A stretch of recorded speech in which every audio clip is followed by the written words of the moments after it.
Hey friends. Hey everyone. Welcome back to External Validation, the podcast. Guys, we are on episode 6. It's crazy. I can't believe it. Yeah, it's absolutely wild. We're so excited that we're finally on episode 6. Honestly, the last time we spoke, we kind of did a bit of a riff and it was kind of fun, honestly. I kind of enjoyed the structured version of ourselves. I do too. I think we need to sprinkle that in every couple of seasons because it's just so authentically us. It is what we like to call us. It's a little riffraff, a little gaggle of goons, just being funny, crazy, silly. Sexy, if you will. All at once. All in all. But what's going on? Nothing. I had a week. Tell me. We are heading into our year end. Love it. And we just did the first global all hands meeting in the past 10 years. How many hands were there? There were over 300 hands, Daddy. Wow. Yeah, it was a lot. It was crazy. So nice to actually meet everyone though. That's always really sweet. It really made me realize I am a part of a team that's just really fun people. Oh, excellent. It's like you're stuck in this little training facility and everyone's meet at the bar 9 o'clock and you're at the bar till 2 a.m. Everyone's ordering food, shots. You're having conversations, learning about people's families, what they like, how they got into it. And it was really lovely. It made me feel very comfortable joining this company and being a part of such a great team. Into year end, so things have just been a wee bit crazy. Okay. She's a wee bit tired. So would you say that is your cheers of the week? The not obviously being tired, but the successful I would event? say no. Definitely say my cheers of the week was the little spontaneous Atlantic City trip I had with hubby. Ooh, yes. Tell me more. Did you put up a fight? Tell me more. Tell me more. Does he have a car? Yeah. Last week was a 60-hour work week for me. My husband also just naturally has been picking up a ton of overtime. And he saw I was a little stressed. And on Friday, he's like, why don't we check if we have any comps in AC and head out? Checked. We had free comps at Hard Rock, which is one of our favorite spots. And we headed down for 2 days. I took a day and a half, Monday, Tuesday. Just me being by the ocean. I am as happy as a clam. Oh my God. Or you would say, or as a good New Jersey muscle. I don't even know if that's true. Listen to me. I am just a typical New Jersey Taylor ham, if you will. Absolutely. That's awesome. Yeah, so that was definitely my cheers for the week. I would have to say the challenge is that it's year end and I am tired. Despite the oceanside vacation. Yeah, I'm already planning another trip in November. So absolutely, we did a pre-year end and we're going to do a post-year end. Right, well, it's all about starting the year off well, but ending the year off well. Obviously. Right. Is it October? Yes. Is Basically, it a fiscal year, though? Absolutely. And fiscal year is the year. Well, that's the year that matters. Yes. Because it's all about the fiscals. Who cares about the calendar? No. You go, or your birth year. It doesn't matter. No, has nothing to do with that. When you are in corporate America, honey. It's the fiscal year. It's the fiscal year. And it's kind of funny, though, because we're actually going to get into some office lingos today. Ooh. But it's kind of funny, though, because it's so strange when you talk to people your age or you're out at a bar, you do, anything like that. And everyone asks you, oh, what do you do for a living? And you'll kind of talk a little bit oh, here's what I do and here's my role, whatever. And someone goes, oh, yeah, when's your fiscal? I never knew that was a thing. Right? Yeah. So strange. You've never been asked that? No. So it's oh, yeah, it's when's your fiscal? And they're just why are we talking about my fiscal year? What's going on? Is there something I need to know about? Yeah, you're I still don't even know your last name. What about you? How are we doing? What's new? Everything's been great, quite honestly. Well, I would actually start. I'm going to start a little negative today. I would say my negative Nancy. Honestly, I had a bit of a sickness this past couple of days. I done diddly did. It was a bit of either a stomach flu or some type of flu, but I was down and out. But it was I'm lucky that it was one of those 24-hour bugs that hit you where it just takes you down. You can't move, you can't think, you can't talk, and can't do anything. So good news is I was able to get some sleep, and when I say some sleep, I mean 18 hours of sleep, quite honestly. That was in between just not really feeling too hot with my stomach. You also lost that extra 7 pounds you were looking at. Finally, the stubborn baby weight finally came off, which is really great. It's been really good, though. So other than the sickness, I've been good. I've been doing really well. The running, I've been doing well with that. I've been just posting on TikTok.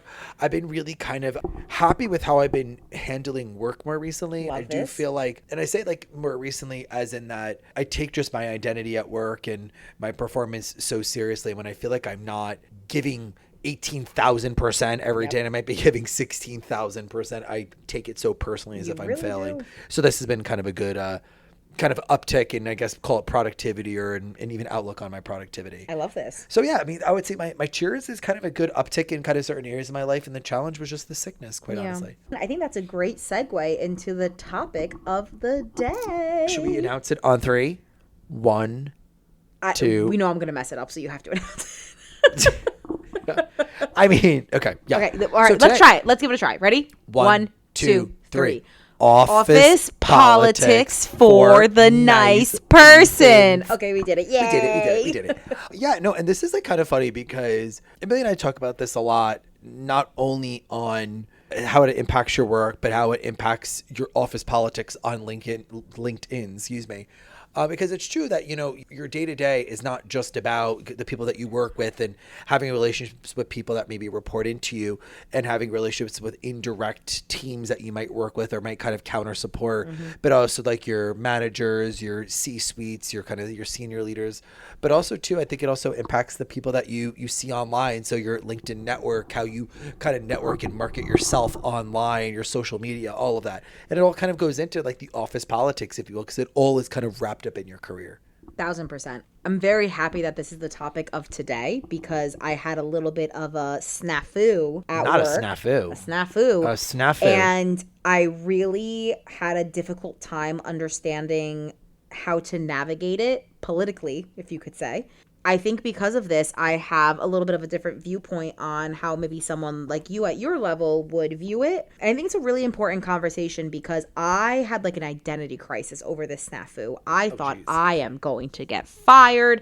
I'm never going to get a promotion. And I know that's my dramatics, if you will. I think especially for millennials, a lot of us are in that weird phase of work-life balance is so, so important to me. But also I want to know how to play the game because I want to be successful. It's a very delicate line that we are learning how to cross. Yeah, absolutely. And it's kind of funny when you think about it of like what actually office politics are and think for the nice person and for the people that are really looking for relationship building. I think office politics is being able to understand what people want and need in a way that you're able to deliver it for them, but is still having countermeasures for yourself. Yes. So I think politics by nature of it always has such like a dirty connotation to it to some degree.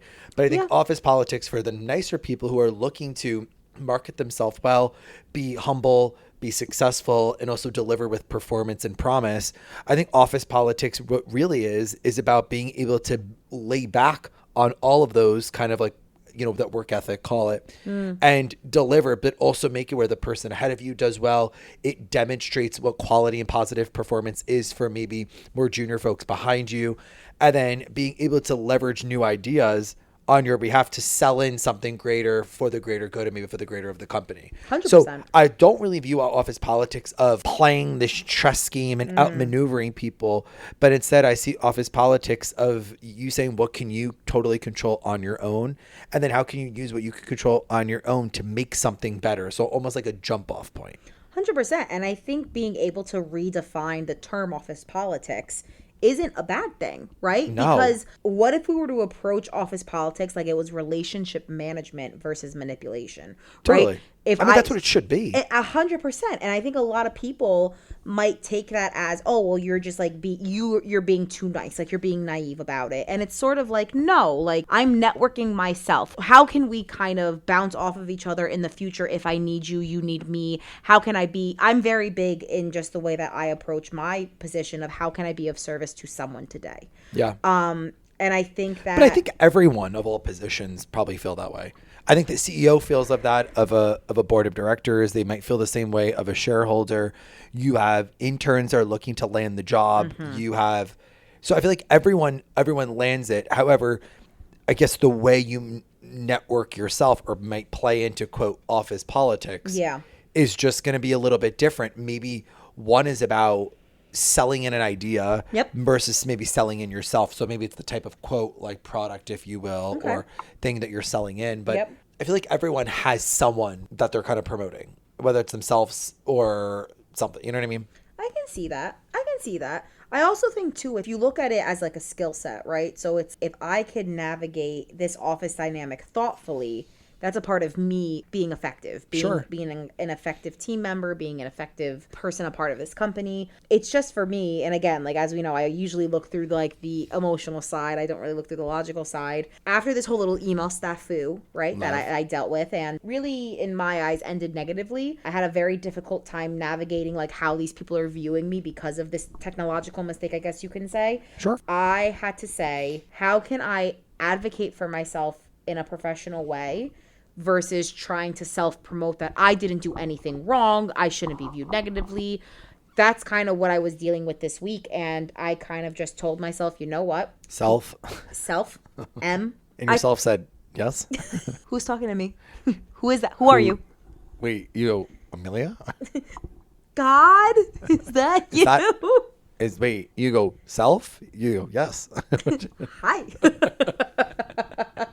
I really had to ask myself, especially for millennials, right? Like, why do millennials struggle with self-promotion? It's like, how do we make sure that we're visible without being performative? I had to have a moment with myself to say, okay, what can I do in this situation that I know I'm going to be promoting myself, that I am a team player, that I do handle criticism appropriately. For me, I also had to remind myself, someone's reaction has nothing to do with you. Yeah. And that, I think, was the hardest part. I mean, we talked about this probably for like a couple days straight about how I was feeling. It's just really hard because we think it's so much easier to talk about our teammates' success, saying, oh my God, you did so great, like look at that. But then if someone tries to lean it back on you and say, yeah, but look what you did, you're like, no, stop it. Don't talk to me about that. Having that confidence in yourself, knowing that you are doing the best of your ability, you feel comfortable in doing what you're doing. You know that I know these are my strong points. I have an open space of feedback if you want to provide me what my negative points might be that I can work on. I think that's super important. And I think navigating that tough relationship, someone doesn't like me, some might view me negatively, take it as an opportunity to say, you know what? That's on you, but I'm still going to advocate for myself, knowing that I did what was right and what I know in my heart was right for this situation or this project or event, whatever it may be. Yeah, you had said a few things, though. I think it's important we probably touch on it. Yeah. So you were talking about having to self-promote, and when does it kind of like come off as bragging, right? And I think you had mentioned that. So to me, I feel like self-promotion is just part of your job. I do think it's ingrained in your role. And here's why. Yeah. When typically, especially a lot of public companies, but even smaller mom and pop shops where there's only maybe 3 employees or whatever, you always are probably going to go through a 12-month period where you're going to go through your annual review, and maybe you might be eligible for a raise, a promotion, or something. Yep. You're going to write down your accomplishments. You're going to write down the things that you've succeeded in doing, the things that you've planned, the things that you've had partnership in or influence in, maybe areas that you've coached other people to be successful, maybe new ideas that you've done, maybe it's sales that you've brought in or new clients that you've supported. My point is self-promotion is just part of growth. I do also feel like it's part of capitalism, that every company has a corporate identity, and therefore every company has these core values, and then we align people with said core values, which is like also part of like self-promotion. Yeah. So I think, for instance, I'm not trying to say that you have a lot of like-minded people that fall within the company, but I do feel like there is probably a general type of personality that sits within certain corporations. And it could just be that they all have a need to be the best. It could be the general kind of like, ethos of that personality. Then there's also, of course, like other things that flow in. Yeah, I just think that self-promotion is generally part of it. I think when self-promotion becomes bragging is when you can't see that you are not successful only because of you. Bragging is being that I was only able to do it because I am superior and the best. Good point. When it only makes it just about you because no one got you there, no one helped you, no one supported you. And in some cases, that is a true statement. Yeah. And people can take the win on that and can absolutely say that. But I think when you work for a larger corporation in a larger team that has multi-disciplines or facets to it, saying something was inherently only you is a very hard statement to have. Yeah. And the other thing that you mentioned, which is interesting, is that why is it easier to talk about other people's accomplishments versus your own? I think, though, that goes down to what we were just talking about, which is a lot of organizations are about the collective. You rise and fall as one. A rising tide lifts all boats. it's this idea that goals and success are shared. Yeah. A lot of organizations have where bonuses and raises are based upon company performance, and everyone chips in to that company performance. And so I think what it is too, especially as a leader, you realize that a lot of the goals that you have are maybe for your group, and you might steer them, but you can't do them without your team. Yeah. It's actually impossible. Yeah. So you might be able to influence them. You might be able to help guide people to make them happen. But I would not be able to do my job without the team whatsoever, because they're the ones that are actually making the goals happen. I help steer, I help guide, I can coach, I can provide resources, I can provide feedback, I can get management buy-in, I can get leadership buy-in, I can get progress reports, I can influence. But the day-to-day work happens at a little bit of a different level and across multiple levels. And so as a result, I can't take credit for the hard work and support and the dedication that they put in. That's not mine to share. And so I think I have to recognize that. And I think that actually helps the self-promotion change and maintain self-promotion versus bragging. Case in point. So you just put on this wonderful event, right? Just for everyone out there who's listening, the thing that Emilia was just talking about was this event in question. So went to Chicago, had this great event, and there was just certain things that took place. And so in this case, though, if you were doing self-promotion and you were saying, I worked with a wonderful team, which is what you were saying. Yeah. I worked with this wonderful team. It was great. And collectively, we did something so important, so unique and fun. I'm so happy about it. Bragging would be you saying, it was my idea. Yeah. I would have done it. Yeah. This event was all me. Thank God for me. I showed up the way I did because no one else showed up better than me. Very true. In saying that, then when you do your review, you would say, I was able to work with multiple stakeholders. Yeah. I was able to guide harsh decision making through this event. I was able to pitch it on my first event on a global basis with people I've never met in a state maybe that I've never been to, in a first time status in an EA role. Yeah. There was a lot of firsts for you, but for you to be able to put that in your review that you're able to do these things is such a big accomplishment. Yeah, and I'm really proud of that. You actually just reminded me that I have to write it down for next year so that I'm able to kind of like touch base on it next year. Where I have difficulty on it too is that I was a part of a really great team. And I think being a part of a great team, though, there has to be a level of gratitude and appreciation that comes with it from leadership. There was a situation where I was unfortunately left out of that portion, and it really, really hurt. And that's where I then struggled with, where do I like fit into it? Not only where do I fit into it, where do I show my hurt or upset of how things happened in a professional manner? Let's just call it like transparency versus strategy. I transparently was very hurt being left off. If I were to bring it up the larger team, how can I be honest about how I was feeling, how things went down, and how things kind of navigated within a certain group, but also still play the game, right? Where is that line? Oh, so you're saying like, how do you not get involved in the dirty portion of office politics, but still be able to demonstrate that you're this professional who felt that you were potentially in an unprofessional setting in this situation, but you want to be able to state your opinion clearly without emotion, call it. Exactly. And then say it in a way that gets the point across, leaves no casualties, and leaves your identity and, maybe your reputation intact. Yeah. So like it keeps my ego in check where I don't let the emotions kind of get the best of me. But I do say like, listen, I noticed this, wasn't really a fan of what happened here, but this is what went great. This is what I didn't like. Give me feedback. What do you think happened? Like, what's like that line? Because I'm not going to lie to you. I was very, very hurt about how some things transpired. I really felt left out. Like, I felt like every single thing I did up to this point meant nothing because of one little snafu. The action that I took was I received an email from this person and they said, I left you off, no excuses. There wasn't an apology. It wasn't like a really sorry that if this hurt you. It was just didn't do it, no excuses. Acknowledgement versus apology, I guess is the best way to put this. How do I now make it transparent that it hurt me, but also be strategic? So what I had to do was I accepted it. And I said, thank you for acknowledging that. I understand things happen. Because where I was fighting with, I wanted to say something along the lines of, hey, I saw that communication fell off here. I want you to know you can come to me about XYZ. I was afraid that that would have been too much. So the route that I took was, hey, no problem. Things happen. Now that this is done, I would really love some feedback, positive or negative, about how things went down. Anything that you could tell me, I'd really appreciate to be able to work on in the new fiscal year. So I told myself, play it very safe. Don't give out you were hurt. Just play it very safe. Ask for feedback and see if they're going to respond. They did not respond. So that kind of, one, tells me that something did go wrong. Two, how do I use that in going forward in my thing if I have to work with them again? Right. I don't know if I will ever work with them again, but I don't want there to be kind of like this loom and gloom, of course, cloud over my head. I think what you're referring to is, I think we could dub as like the invisible power structures that take place. Okay. I'm kind of like riffing on this, but think of it from this point of view of the fact is like, let's say this person was a friend. Okay.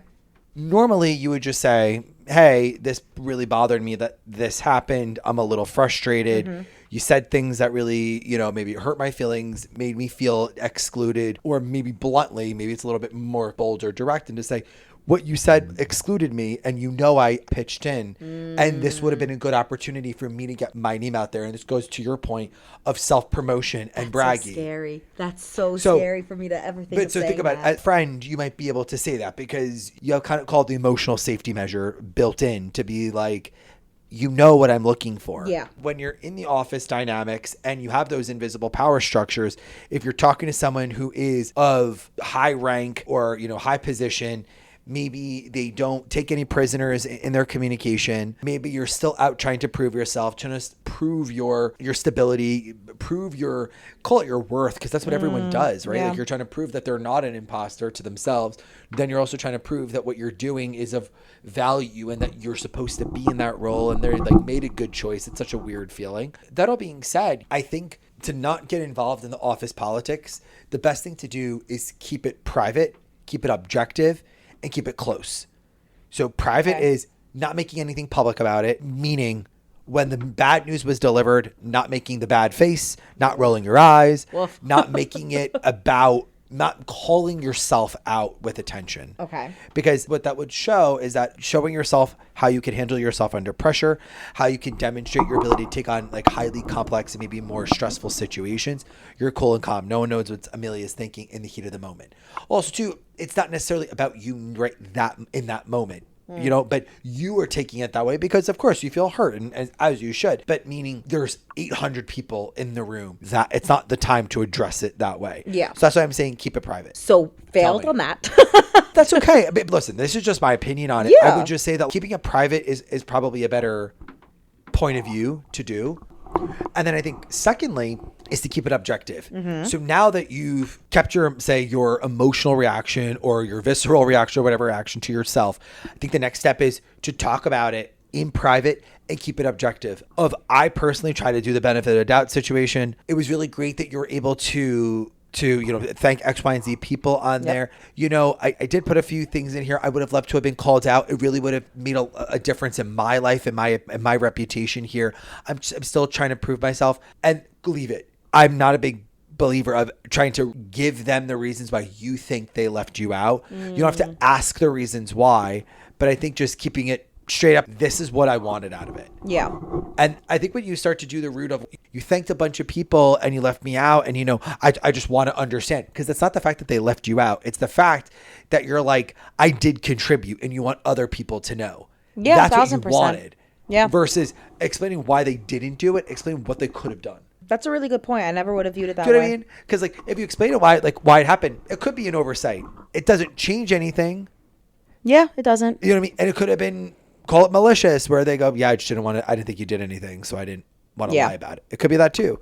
Yeah. So that said, as you're doing it, keeping it objective and then keeping it close. Once it's done, I'm not a firm believer of discussing it with anyone. Keep it to yourself. Don't tell your coworkers.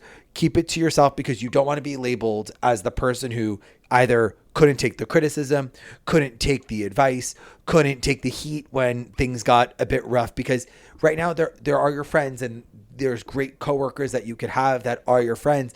But at the same time, if they're your same level, or say they're competing for a same promotion for you, you don't want that to be something that can be used against you in any way. So you just got to be careful of who are your peers and who are your people that you can confide in, who are the people that you can like tell these things. If you're not sure yet and you really don't know who those people are, keep it close and don't say too much. What are your thoughts of that? Failed on all 3 points. It's not a fail. No, listen, that's just my point of view of it. I'm not saying it's the right one. No, but I mean, I really respect your point of view because it's like I didn't have the confidence about the objectivity.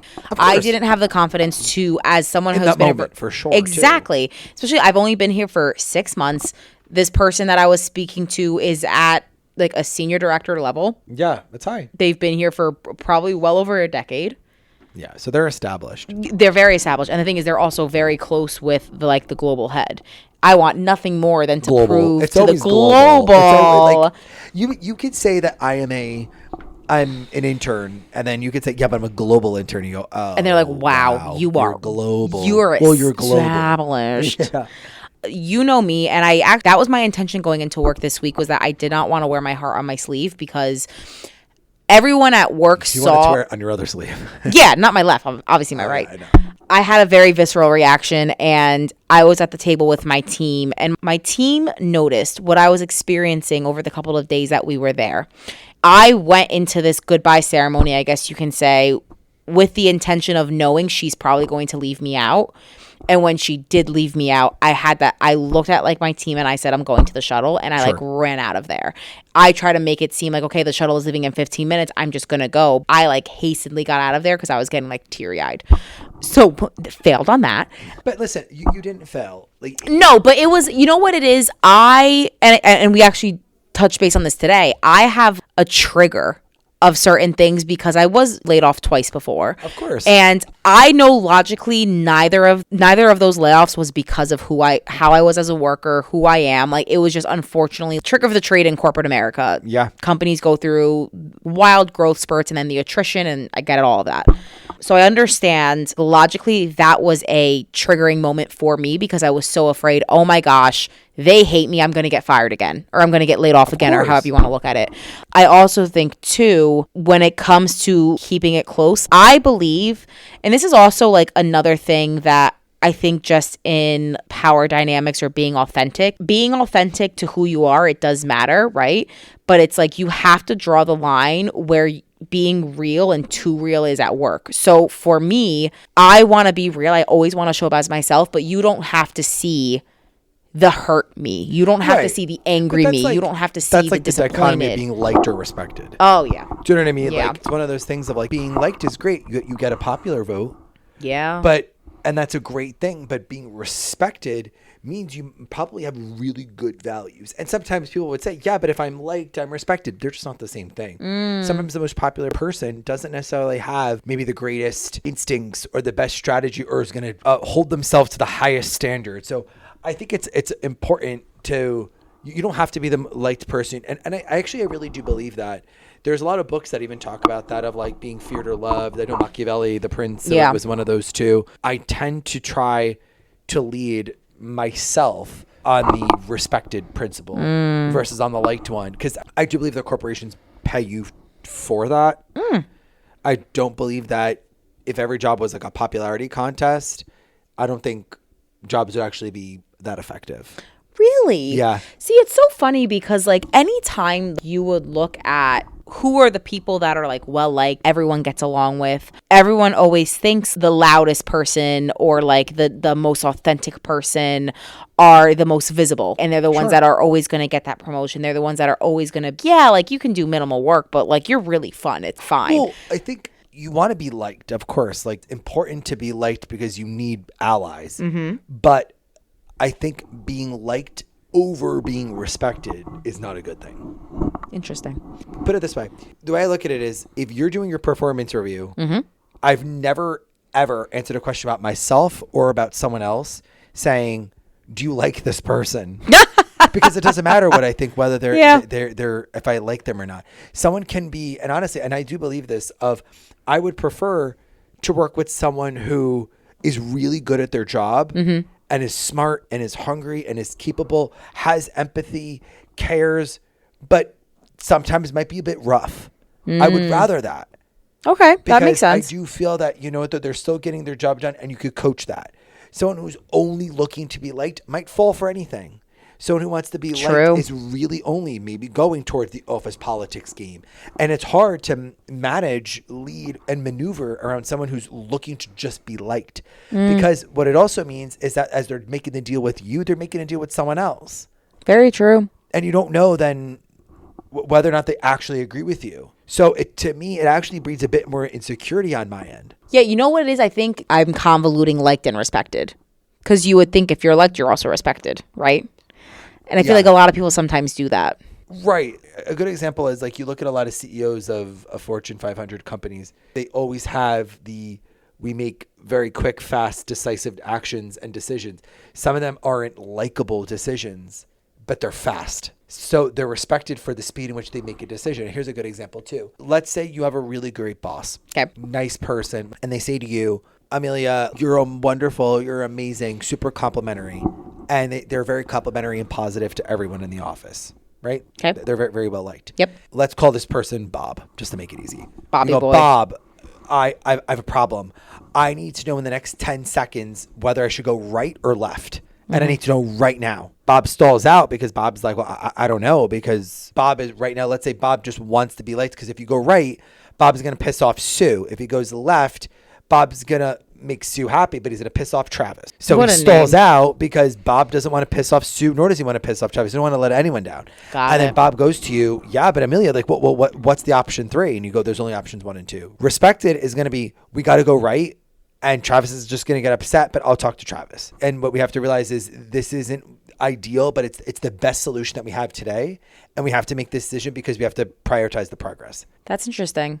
Yeah, it's kind of like building an alliance versus building a friendship, right? Right. And so when he can now go to Travis, and the best thing he can do to Travis is, hey, listen, I recognize this doesn't work for you, but here's what we're going to do. And come up with the alternative. Now, granted, if he's giving Travis false hope and false positives, then he's not going to be well liked. Yeah. You know what I mean? So that's going to be a problem on his end. I also do think, too, that liked is much harder to maintain in the workplace. Ooh, that's an interesting point of view. Why do you think that? That's too many relationships to maintain.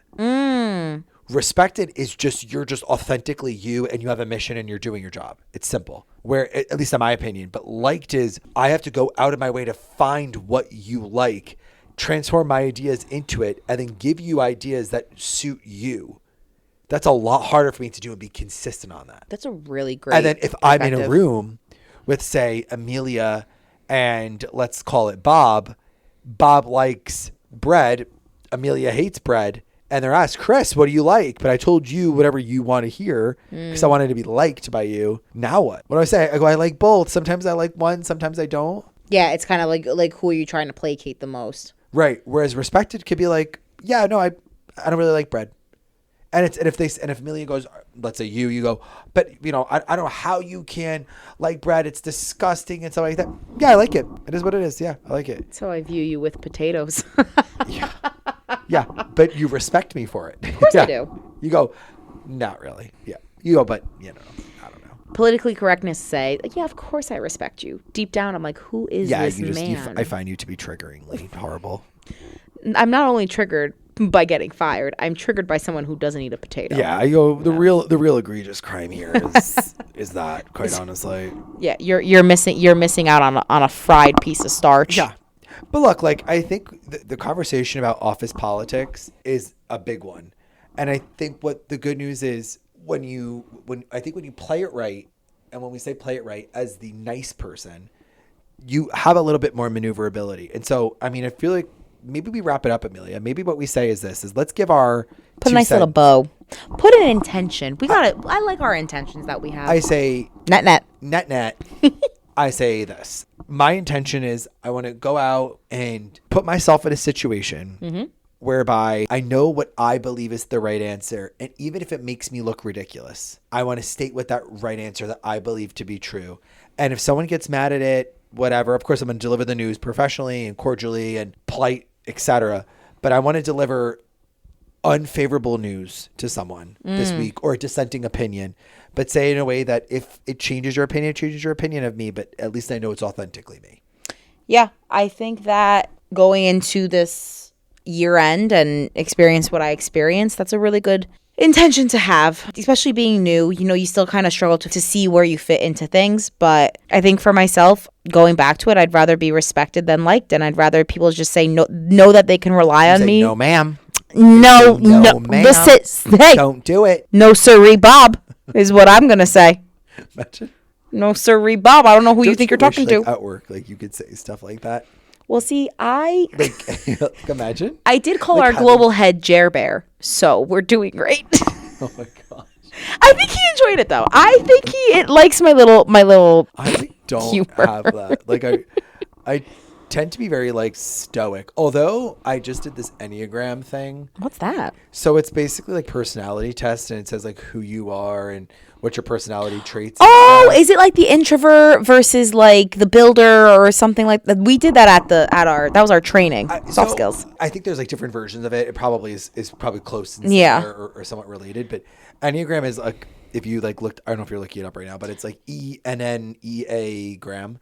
And it basically, there's 9 different personality types, and there's like a subtype of the personality type. Being a 3 is what my Enneagram is, which is the hyper overachiever. Yeah. Oh, yes. Yeah, we didn't do this specifically, but I've done this before. Okay, so you're the success-oriented, pragmatic type, adaptive, excelling, driven, and image conscious. Yep. That is you, 1,000,000%. Yeah, I should do this. This would be a fun topic. Yeah, and then I have the subtype of self-preservationist, which is why when you go in my pantry, I have like 87,000 rolls of paper towels and toilet paper because I'm always afraid that one day I won't be able to afford it. I don't know why. Self-preservation or wine. I mean, it's God. We're not going to talk about wine. What bottle count are we on? It's like ridiculous. Yeah, it's like stupid.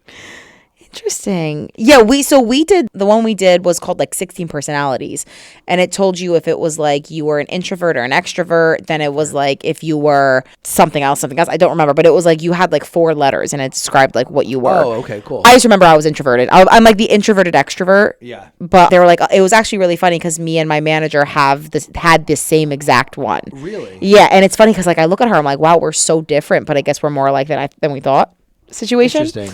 But yeah, so I mean, thank you for the conversation. I really was struggling, and having this like little reprieve and getting out this vent sesh really kind of helped me balance back out. Oh my God, my absolute pleasure. And look, like, not everything gets solved in a day. Yeah. You have so many opportunities to talk about yourself and to make things right. And honestly, though, too, remember, like, you don't need to certainly never get retaliation. Try and rewrite and reframe the narrative in your head as to what happened. And you'll have the opportunity to make it different in your head at some point.